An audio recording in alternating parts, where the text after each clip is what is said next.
Today I was going to talk about writing a contrafact.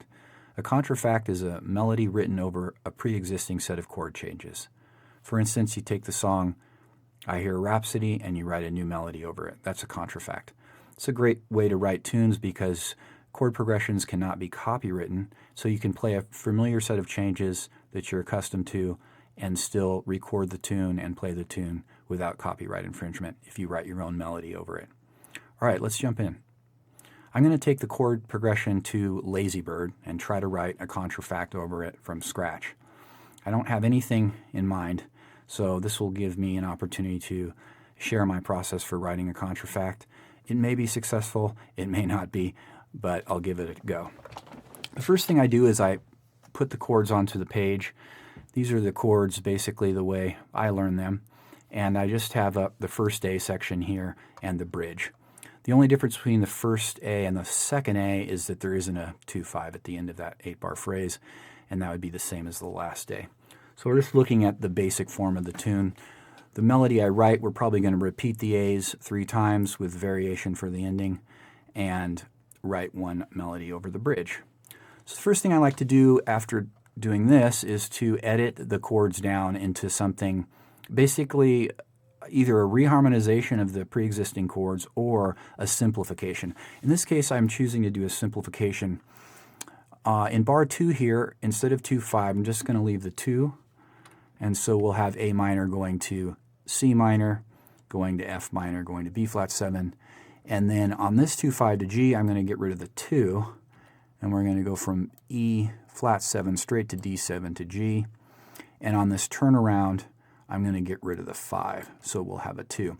So let's give us some chromatic motion here in this bar.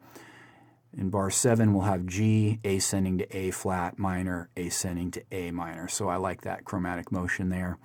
And then we'll also get this chromatic motion here, E flat going down to D, and then resolving a 4th.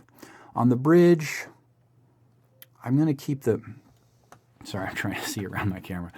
I'm going to keep the bridge changes basically the same. I'm going to get rid of this 5 at the end of the first 4 bars, just so that we again have this chromatic ascending motion from B flat to A minor, and then I'll get rid of the last 5 at the end of the bridge. So this is a simplification of the chords, and it will make it slightly easier to play. You can still obviously play the regular changes to Lazy Bird over a progression like this. It's not going to affect it much.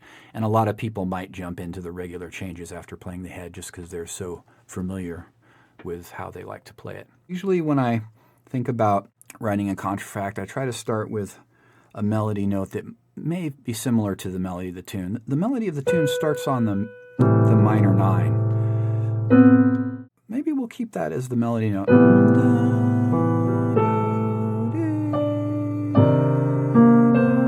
You see how Train has this? So he's gone from the 9 of A minor to the 9 of C minor to the 11 of F minor to the 5th of B flat 7 to the 5th. So those are target notes that we might want to consider utilizing when we write this contrafact. If I'm going to connect the 9 from the A minor to the 9 on C, Train goes. So I'm thinking of a different way to get from the 9 to the 9. Just invert his melody, would sound kind of interesting.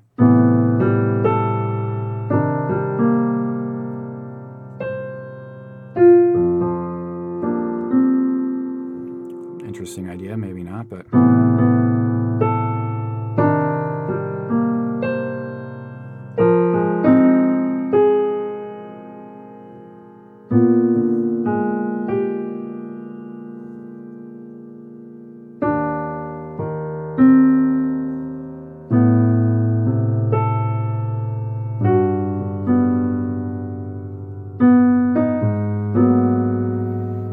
So I'm just starting to play some melodies I'm hearing in my mind through the changes. Melodies that embrace some of the upper structure tensions in the chords.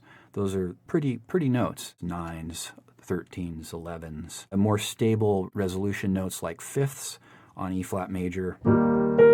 the 5th, or on G major, the 5th. Those are nice kind of resolution notes.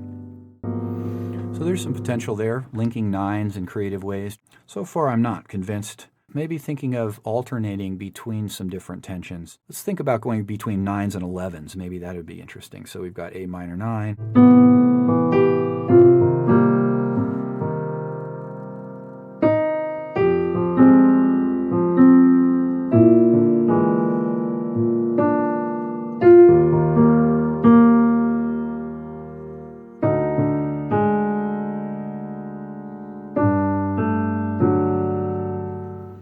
So far, I'm not hearing a melody that I'm convinced warrants writing. You want the song to be at least somewhat compelling and possibly a contrast to the original piece. Let's look at some common tones as a way of thinking about the progression. So if this common tone D can go for quite a while. A minor 11, C minor 9, F minor 6, B flat sus add 3, E flat major, D7 flat 9, or E flat diminished, to G, to A flat half. That actually brings up an interesting idea. What if we put the progression over a pedal? A minor over D, C minor over D, F minor over D, which is like D half diminished, to B flat 7 over D, still D half diminished, and then E flat over D, D over D, to G over D, to maybe A flat half diminished over D. I very much like that, and that makes it substantially different from the original, just having that pedal point there. Since D is in the bass, we have these upper structure chords now that are all over the D. And so the melody, in a sense, needs to bring out the chords. So we need to have enough material in the melody to tell the listener what the sound is.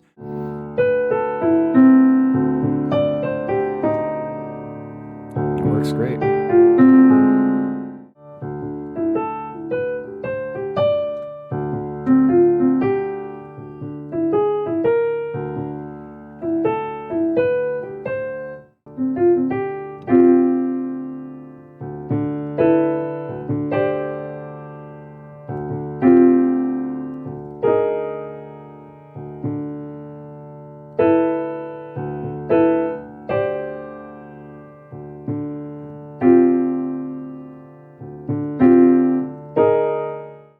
This might be a way to get through this contrafact in a creative way, is use this structure to help outline these chords over the pedal. And then C minor, and F minor, and then B flat altered, and then E flat,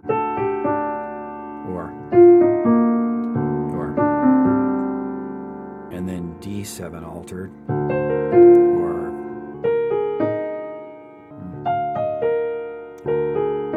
that sounds good. I like that one too. G major, that's nice. Ooh, that's pretty. And then A flat half over D. There we go, that's good. This is becoming something I feel inspired to work with. So basically taking this group of notes, 5, 1, and 9 from A minor, and using this little structure, right, which is just stacked fourths or stacked fifths, and using that through on each bar, some version of that on each bar with a rhythm to write the melody. So this is starting to feel like fun to me, having a restriction that I can get behind, which will help make my mind begin to do some puzzle solving, which humans were kind of designed to solve puzzles. And so you've created a little puzzle with this progression, but you've also simplified it down to a small enough group of notes that we can possibly come up with something on these A sections. Now just coming up with which group of notes for each bar. So on the A minor, we could use this. We could use this. Could use that. That's pretty. And it gives us that D, that F sharp. I like that. We'll be using these notes in any octave and in any order. So this is just a way to kind of get us started. So on the C minor, this might work. Okay, that'll be our second group of notes. And then in bar 3, we have F minor. That would work quite well. And then we'll get to the B flat 7, and we'll make this a B flat 7 altered so that we can find that same shape over D. This could be cool. This also works. I think we'll use this.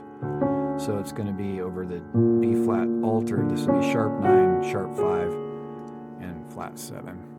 So now we're going to get to E flat major over D. I kind of want to get that E flat in it, so I'm going to use this group of notes. Then on D7, we'll make that D7 altered. B flat add 9 over D. There we go, that's good. So flat 9, sharp 11, sharp 5. And then we get to here, the G major, and I like this Lydian. Let's use that though, that's really pretty. So it ends up being major 7, 3, and sharp 11. And then our last bar, A flat minor over D. So we're probably, I could think of it as A flat minor 7 over the sharp 11. That'd be a mode of harmonic minor, but fourth mode of harmonic minor. But I don't really want it to be dense like that. I think I'd like it to have a little more, be a little more consonant. So just A flat half diminished. I guess I could put it back to D flat 7. So that could work.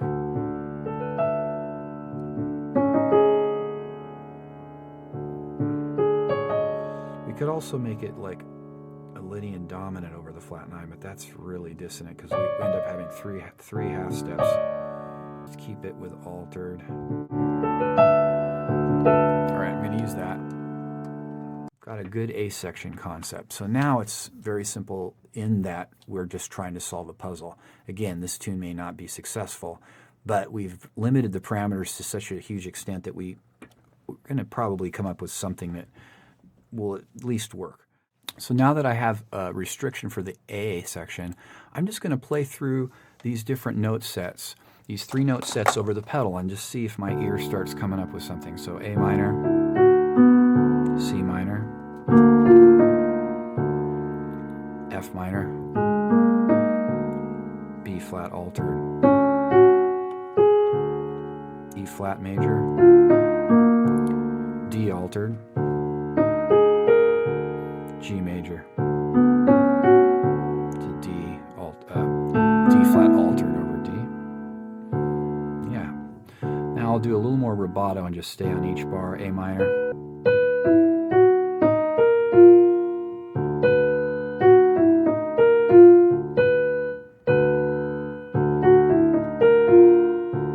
that's pretty.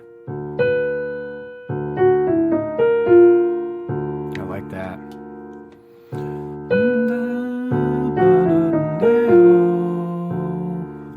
So that's kind of a cool starting point. So I've come up with a possible beginning, and with this first phrase, it kind of gives us a lot of leverage on the rest of the A section because we have an opening theme, so we can start drawing some material from what we already have written.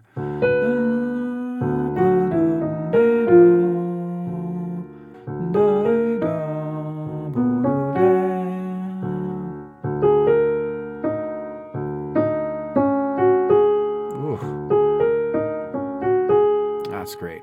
This is usually what happens if I have enough of a restriction. I start hearing some ideas. And then once you're hearing ideas in your mind, you're not necessarily having to work very hard at all. You're just following your ear. Here we definitely have the note set that we wrote for the B flat 7 coming in 3/8 notes early, so we've got an anticipation here. When I studied a little with Hal Galper in New York, he used to say that these 3 notes belong to this next bar harmonically. He attributed that to his concept called forward motion. See.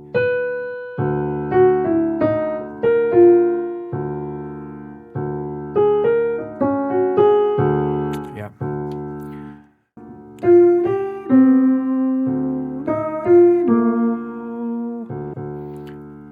Getting a little bit of a lack of clarity in moving forward, and so usually what I do is I just reset, play the first 2 phrases from the top.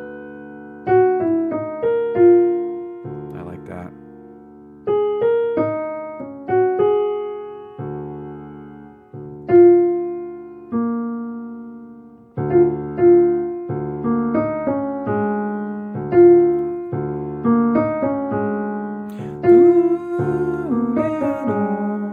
Nice.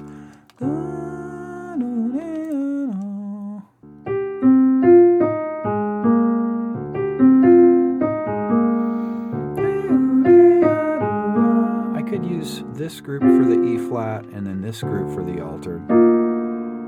For the E flat, or that group for the E flat and this for the altered. Again, back to the top.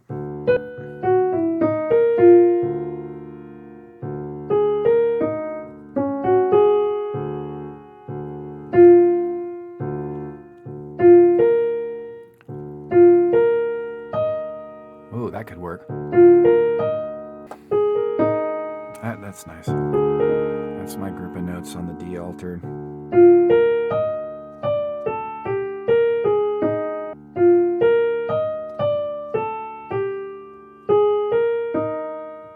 Okay, let's see now where we're at.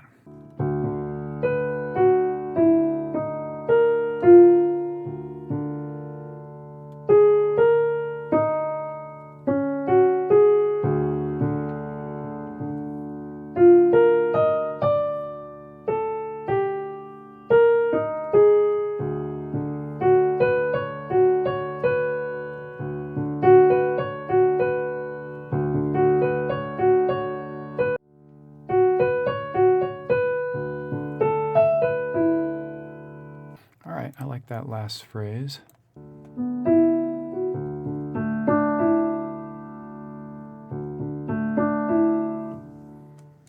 Yeah, I think I'll make that shorter on that G major, just like that.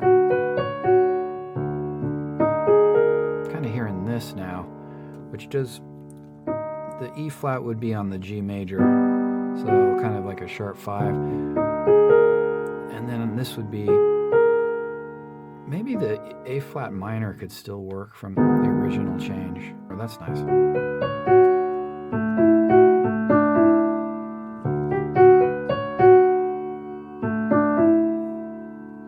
So we have to come up with a bridge. We could continue with this theme of notes if we wanted to. But now let's just go to the chords, no pedal.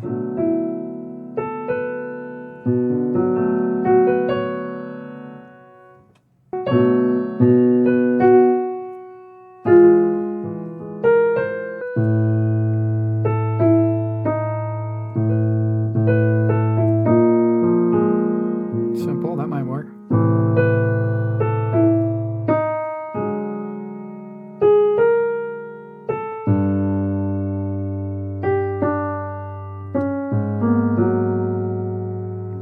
Pretty easy. A little bit of a boring bridge, but we're gonna, sometimes it can be effective, however, if it's just simple.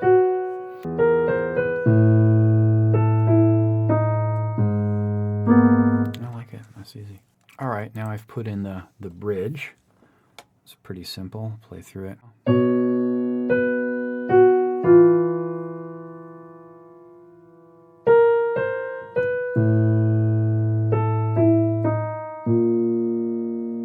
Same thing down a whole step.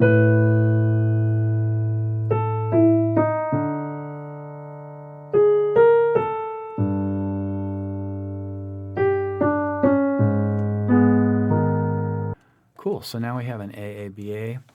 So now I've cleaned up the chart. I've added some chord qualities that represent the melody better. I've been playing through the bridge a little bit. I'm starting to feel like there's something about the bridge I'm not liking, which is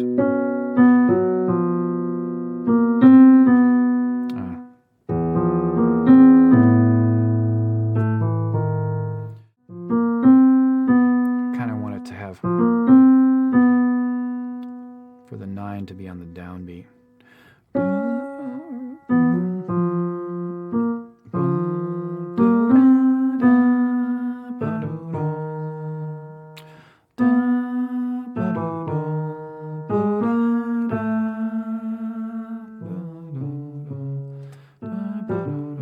Yeah, maybe just like that. So this is basically my process of writing a contrafact. Pick a tune, slight reharmonization, and then just try to create some sort of restriction to write the song with. You can take the notes from the original melody and reinvent how those notes are laid out in the bar. You can come up with your own note sets. You could try to write all the melody from one scale. You could try to use just dyads, just 2 notes per bar. You could focus on rhythm. You could take a pre-existing rhythm from like a drum snare etude book and try to write into the rhythm. I've used all these methods to write my contrafacts over the years. I have about 50 or 60 contrafacts I've written, and that's one of the ways I teach composition and one of the ways I practice composition. If there's a tune I really enjoy playing on, I often write a contrafact over it just so I can record that and for one, not have to pay the copyright on it, but also to make it just a little bit more interesting and put my own stamp on it. My last trio album had a tune called Cycle on it, which is based on Cyclic Episode, and another tune on that album called AJ, which is based on Yardbird Suite. And yeah, I'd say many of my albums have at least one contrafact on them. So I've polished up the chart, named the piece, and made a few more edits. I played through the piece many times on my saxophone using iRealB. I made a play along with the pedal point, and I made a few more edits. I changed the rhythm of bars 1 and 2. In bars 5 and 6, I changed 2 notes, or 1 note. I also took away the pedal point at bar 8 of each of the A sections. Basically, the piece is nearly identical to what I wrote several days ago. It did take several days to play the tune and think about it, improvise over the form, and make these final edits. And now I have a piece I can bring to a band and record. I sent the chart to my friend Matt Villinger, who recorded it and sent me back a video of him playing it, which you can check out now.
This is Matt Otto. I'm a tenured professor at Kansas University. If you enjoyed the video, please make a comment, and I'd love it if you'd share one of your contrafacts with me. My email is available on my website at mattotto.org. Thanks for watching, and I'll see you on the next one.